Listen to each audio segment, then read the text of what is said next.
ইসলামপুর শহরে গাঁজাসহ গ্রেপ্তার এক মহিলা। গোপন সূত্রে খবরের ভিত্তিতে পুরসভার ২ নম্বর ওয়ার্ডের পুরাতন স্টেশন বস্তি রাইস মিল সংলগ্ন এলাকায় এক বাড়িতে হানা দেয় ইসলামপুর পুলিশ জেলার এন্টি ক্রাইম ব্রাঞ্চ। সেই বাড়িতে রাখা একটি বস্তা থেকে তারা গাঁজা উদ্ধার করে। পাশাপাশি রুকসানা নামে এক মহিলাকে আটক করা হয়। এরপর ইসলামপুর থানার পুলিশ ঘটনাস্থলে পৌঁছে সেই গাঁজা উদ্ধার করা সহ ওই মহিলাকে গ্রেপ্তার করে থানায় নিয়ে যায়। পুলিশ সূত্রে জানা গিয়েছে প্রায় ৫ কেজি গাঁজা উদ্ধার হয়েছে। তদন্ত শুরু করেছে পুলিশ।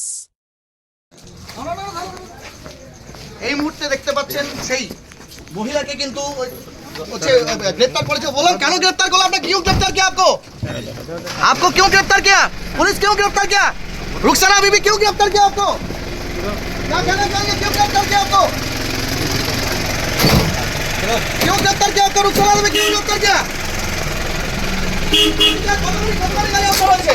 কতখানি গাড়ি আউট হয়ে এসেছে? এই মুহূর্তে দেখতে পাচ্ছেন ইসলামপুর থানার আইসি হিরো বিশ্বাস কিন্তু এক মহিলা রুকসানা বেগম নাম তাকে কিন্তু গ্রেফতার করেছে।